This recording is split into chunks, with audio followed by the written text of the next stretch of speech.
Hello everyone, good evening. फिर आप लोगों को टेक्निकल क्लासेस में फिर से स्वागत है। आज मेरा जो टॉपिक है वो है वाटर रिमूविंग फ्रॉम वायल। क्या होता है कि वाटर रिमूविंग फ्रॉम वायल, तो हमको वायल से वाटर को कैसे रिमूव करना उसके प्रोसेस पे हम लोग डिस्कस करेंगे। होता क्या है दोस्तों कि बड़े बड़े इंडस्ट्री में, बड़े बड़े कारखाने में क्या होता है कि बहुत बड़े बड़े टैंक होते हैं, और वो टैंक होते हैं लुब्रिकेशन टैंक होते हैं, हाइड्रोलिक का टैंक होते हैं। उसमें से क्या होता है कि वाटर इंग्रेस हो जाता है। वाटर इंग्रेस हो जाने से वो वाटर जब इंग्रेस हो जाता है तो क्या होता है कि वायल का प्रॉपर्टीज को डैमेज करता है। वायल का प्रॉपर्टीज लाइक दैट, क्या उसका विस्कोसिटी डिमांड डैमेज करता है, उसका एडिटिव डैमेज करता है, और उसका जो अपना क्वालिटी है वो चीज को डैमेज करता है। उसके साथ साथ वायल के ही नहीं, उसके साथ साथ जो वायल के थ्रू जितने भी इक्विपमेंट रनिंग कर रहा है, rolling related rolling element like that, आपका साफ्ट हो गया, बैरिंग हो गया, गियर हो गया, तो ये सब में क्या करता है कि वायल जो वाटर के साथ मिक्सिंग हो जाता है तो ये सारे लॉट ऑफ प्रॉब्लम क्रिएट करने लगते हैं आपके कहाँ जाके, आपका रोटेटिंग एलिमेंट में। तो होता क्या है कि अगर आप वाटर को इंग्रेस होने से अगर बचा सकते हैं, अगर उससे बहुत कोशिश तो लोग करते हैं कि 100% के इसमें से क्या है कि वाटर आके इंग्रेस ना हो, वाटर आके मिले नहीं, तो ये लगा रहता है। लेकिन क्या होता है कि अनफॉर्चुनेट ये चीज हो जाता है। तो इससे क्या होता है कि लॉट ऑफ प्रॉब्लम क्रिएट होते हैं। जो जो लोग काम कर रहे हैं, जो लोग इस एरियाज, इस फील्ड में जो हैं, उन लोग सब जानते हैं इस चीज को कैसे हैंडल किया जाता है। तो उसी का ब्रीफ एक छोटा सा क्लास हम देंगे ताकि आप लोग को एक बार रिमाइंड हो जाए कि कैसे क्या होता है। तो सबसे पहले हम लोग क्या पढ़े हैं कि केमिस्ट्री में क्या पढ़े हैं कि वाटर क्या है, एक पोलर मॉलिक्यूल्स है, और वायल क्या है, एक नॉन पोलर मॉलिक्यूल। तो पोलर मॉलिक्यूल में होता क्या है, पोलर और नॉन पोलर मॉलिक्यूल आपस में कभी मिल नहीं सकता है। ये चीज क्यों नहीं मिल सकता है, इसलिए कि वाटर जो है नेगेटिव और पॉजिटिव ये मॉलिक्यूल के साथ वो क्या आता है, बॉन्डिंग बना के रखता है, H प्लस और OH माइनस। हम लोग अच्छे तरीके से इसको हम लोग पढ़े हैं कि H प्लस और OH माइनस से आपस में क्या होता है, ये बॉन्ड बना के रखता है। तो क्या होता है, और वायर क्या होता है, नॉन पोलर है। तो ये पोलर और नॉन पोलर के बीच में कभी बॉन्डिंग नहीं बना सकता, इसलिए always water and wire homogeneous mixer कभी नहीं होता, हेट्रोजीनियस मिक्सर होता है। होता क्या है कि बहुत लॉन्ग टाइम तक अगर वाटर आपका ये वायल में रह जाता है तो क्या होता है कि एक थीन लेयर के साथ उसमें अटैच हो जाते हैं। अगर मैं बोलचाल की भाषा में बोलूं तो बोले कि इसके साथ वो चिपक जाता है। तो हम उस चिपका हुआ चीज को कैसे निकालते हैं, कैसे क्या करते हैं, क्या प्रोसेस है उसका, वो सब सारी चीजें देखते हैं। और वो पार्ट जो है कि वाटर जब वायल में आ जाता है तो क्या क्या लॉसेस होते हैं, वो अलग पार्ट है। और ये जो हम आज का जो डिस्कस कर रहे हैं कि वाटर कैसे रिमूव करेंगे, तो सबसे पहले क्या होता है कि अगर हम ग्राफ में देखते हैं तो है वाटर इन पीपीएम में, पार्ट्स पर मिलियन में, और ये टेम्परेचर है। तो होता है क्या दोस्तों कि अगर आप सैचुरेशन, मतलब एक वर्ड आता है जैसे सैचुरेशन, आप भी जानते हैं, जैसे जैसे हम कोई चीज का अगर हम लिक्विड का टेम्परेचर इंक्रीज करते जाते हैं तो उसका एक सैचुरेशन पॉइंट इंक्रीज करते चल जाता है। अगर सपोज दैट क्या है कि आपको जो 20 डिग्री से, अगर आप 20 डिग्री सेल्सियस टेम्परेचर में जो saturation point of the liquid का है, वो आपका 30 डिग्री टेम्परेचर में आपका वो सैचुरेशन पॉइंट कुछ अलग ही मिलेगा। तो क्या होता है कि एक समय, एक टाइम ऐसा होता रीच कर जाता है जो सैचुरेशन पॉइंट बिल्कुल वो आपने अचीव कर लेता। उसके बाद क्या होता है कि वायल और वाटर वो मिक्स नहीं हो पाता है। चाहे कोई भी चीज है, जैसे नमक है, जैसे सॉल्ट एंड वाटर, ये आपस में फिर मिक्स नहीं हो पाते हैं। तो क्या है, एक सैचुरेशन पॉइंट जब आने के बाद क्या होता है कि वो आपस में मिक्सिंग नहीं हो पाता है। तो फिर क्या हो जाता है, फिर फ्री, उसको हम लोग बोलते हैं, एक वर्ड इस्तेमाल करते हैं, जैसे हम वाटर में है, जब जैसे वायल का सैचुरेशन पॉइंट जब ये अचीव कर लिया, उसके बाद भी अगर उसमें वाटर जो है वो आ रहा है, तो फिर क्या होता है कि वो, उसको हम लोग फ्री वाटर बोलते हैं। तो फ्री वाटर हम लोग कैसे उसको, किसी टैंक में अगर फ्री वाटर आ गया तो हम कैसे उसको रिमूव करेंगे। तो सिंपल है कि सिंपल सी चीज है कि अगर वाटर अगर आ गया है, क्या बोलते हैं, टैंक में, और फ्री वाटर है, तो हम बाई ग्रेविटी जो है, बाई ग्रेविटेशनल, उसको हम क्या करते हैं, वो उसको हम रिमूव कर लेते हैं, आसानी से रिमूव कर लेते हैं। तो क्या होता है कि वाटर मेरे 3 फेज में एग्जिस्ट होता है।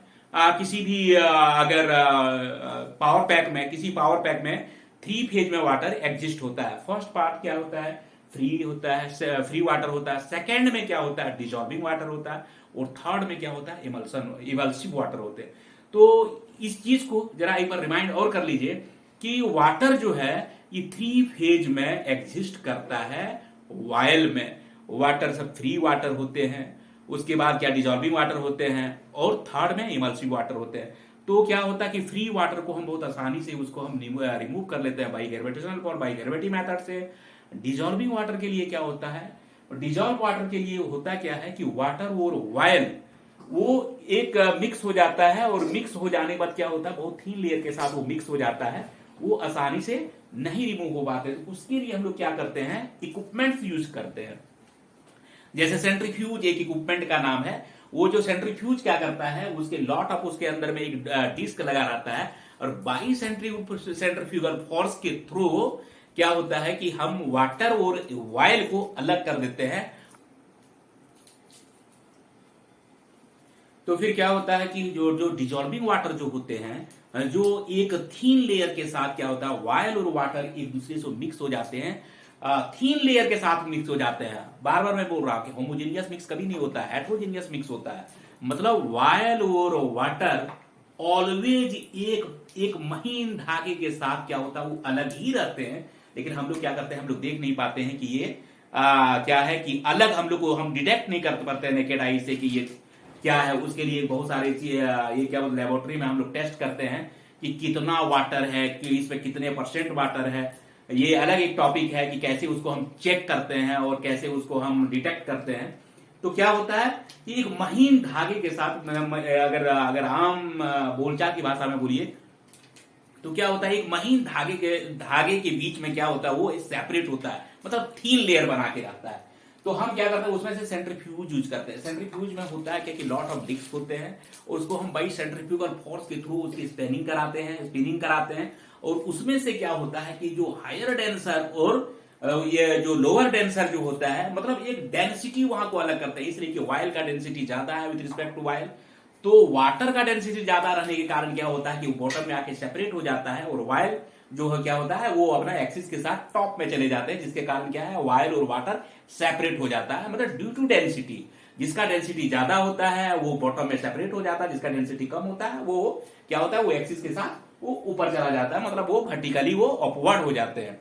ये जब हम सेंट्रीफ्यूज का अलग से एक क्लास देंगे तो फिर हम उनको उसके बारे में हम डिस्कस करेंगे।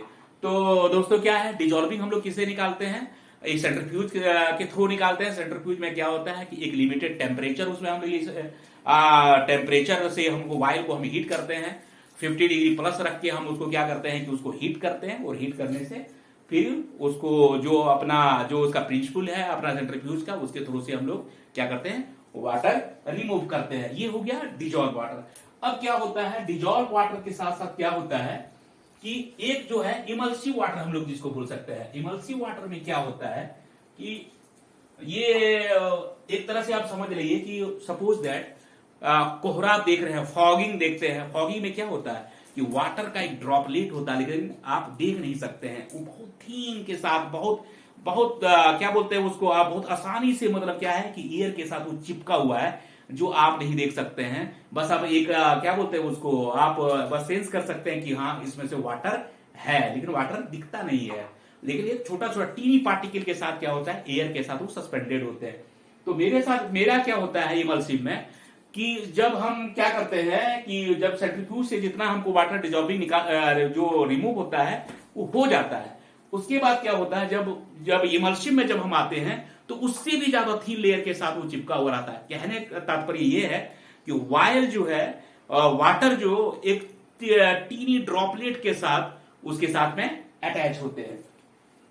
तो हम क्या करते हैं इसमें, तो सबसे पहले क्या होता है उसके लिए उसको हम लोग बोलते हैं VD बोलते हैं, VD वैक्यूम डिहाइड्रेटर उसको बोलते हैं। हम लोग कैसे इसको इस्तेमाल करते हैं और कैसे वैक्यूम डिहाइड्रेटर को हम लोग वैक्यूम डिहाइड्रेटर से उसको हम एयर को क्या करते हैं प्यूरिफाइड करते हैं, और सॉरी वायल को प्यूरिफाइड करते हैं, और एक ड्राई वायल हम लोग क्या करते हैं कि गियर बॉक्स में या रोटेटिंग एलिमेंट में हम लोग उसको प्रोवाइड करते हैं। उसका कैसे कैसे करते हैं, सबसे पहले क्या है वीडियो वैक्यूम डिहाइड्रेटर इसको हम लोग बोलते हैं। वैक्यूम डिहाइड्रेटर ये क्या होता है, एक तरह से समझिए एक चैम्बर है, एक चैम्बर होता है, शायद दिखाई दे रहा होगा, थोड़ा मेरा कैमरा का प्रॉब्लम है और बोर्ड का प्रॉब्लम है।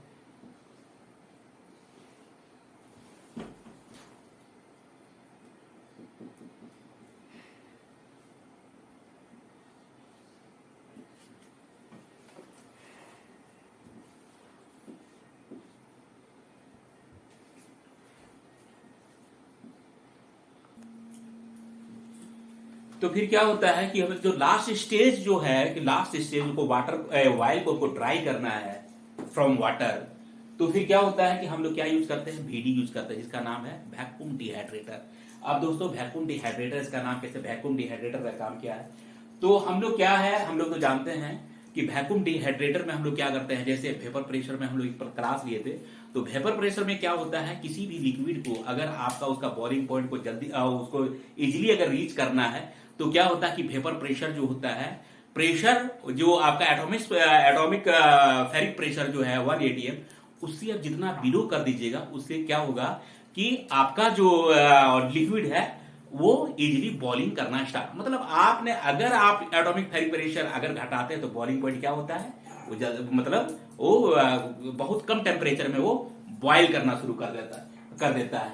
वही है यहाँ वैक्यूम में हम क्या करते हैं कि हम क्या हुआ कंटामिनेटेड वायर लेते हैं और इसके थ्रू हम थीन वायर जो है, थीन वायर मतलब एक स्प्रे टाइप को हम उसको क्या करते हैं कि यहां से हम इसको इनलेट कराते हैं इस चेंबर में, और इस चेंबर में क्या करते हैं हम वैक्यूम पंप के थ्रू इस चेंबर में वैक्यूम को कितना कर देते हैं, -0.07 बार हम इसको वैक्यूम में ले आते हैं। तो क्या होता है कि बहुत जो लिक्विड होता है वो इजिली एवोपरेट होने लगता है, और एक टेम्परेचर इसमें हम दे के रखते हैं जो 68 degree Celsius to 70 degree Celsius हम टेम्परेचर इसमें प्रोवाइड करके रखते हैं।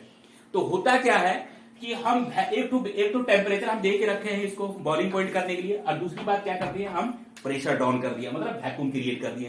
तो क्या होता है, वैक्यूम जब हम क्रिएट करते हैं तो ये क्या हुआ, एवेपोरेशन स्टार्ट हो गया। जब एवेपोरेशन स्टार्ट हो गया तो वेपोरेशन स्टार्ट होगा, क्या होगा, सबसे पहले वाटर ही इसका एवोपरेट करना स्टार्ट हो जाएगा, और एवोपरेट करने स्टार्ट हो जाएगा तो ये जो इसके अंदर में तो फिर क्या होता है कि हम लोग भीड़ी में हम लोग क्या करते हैं, कंटामिनेटेड वाइल लेते हैं, जिसमें उस वाइल को लेते हैं जिसमें से आपका वाटर है।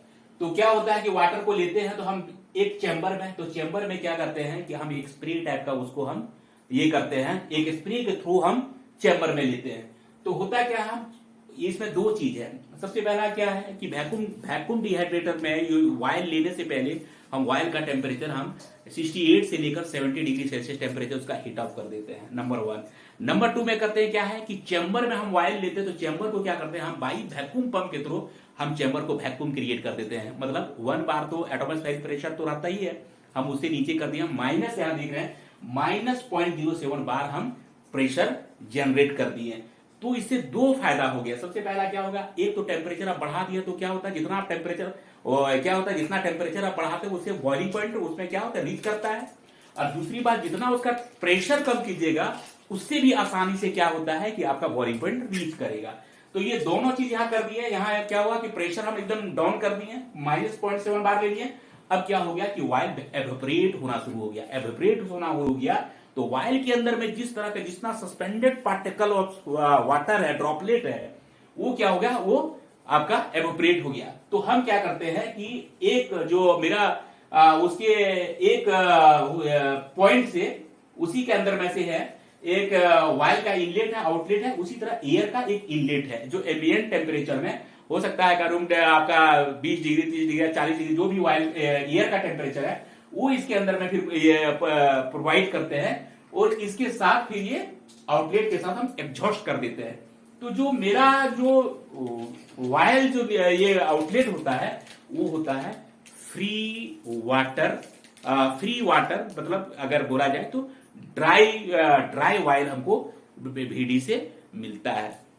तो दोस्तों क्या है, 3 प्रोसेस है, फ्री वाटर है, डिजॉल्व वाटर है और इमल्सिव वाटर है। तो क्या है, फ्री वाटर में हम क्या करते हैं, बाई ग्रेविटी हम उसको निकाल लेते हैं। डिजॉल्व वाटर क्या करते हैं, हम सेंट्रीफ्यूज के थ्रू निकालते हैं, उसको रिमूव करते हैं। और इमल्सिव वाटर जो है बाई वैक्यूम डिहाइड्रेटर के थ्रू हम उसको रिमूव करते हैं from the power pack, lubrication tank, hydraulic tank, जो भी बड़े बड़े टैंक में है उससे हम ये इस तरह से हम रिमूविंग करने का मेरा प्रोसेस है। और आप भी इस प्रोसेस को अपनाइए और आप अपना VD को हेल्दी रखिए, अपना सेंट्रीफ्यूज को हेल्दी रखिए, तो आपका सिस्टम ट्रबल फ्री चलेगा। और ये वाटर जो है ये बहुत बड़ा रोटेटिंग पार्ट का एक तरह से आप ये इमेज इसको बोल सकते हैं, बहुत बड़ा ये इसका प्रॉब्लम क्रिएटर है ये। तो क्या होता है कि ये अगर वाटर आपके पास, अगर वाटर गियर बॉक्स में जाता है, तो वाटर जब गियर बॉक्स में जाता है तो क्या करता है, गियर बॉक्स का प्रेशर इंक्रीज कर देता है, वहां एवोपरेशन स्टार्ट हो जाता है, आपका जो जो लेयर बनता है, फिल्म जो बनता है बाई लुब्रिकेशन के थ्रू, वो वीक कर देता है, तो लॉट ऑफ प्रॉब्लम जनरेट होने लगेगा, ब्रेकडाउन आपको ज्यादा आने लगेगा। तो आप कोशिश कीजिए कि वाटर टैंक, ये वाइल्ड टैंक में वाटर इंग्रेज ना हो। Thank you.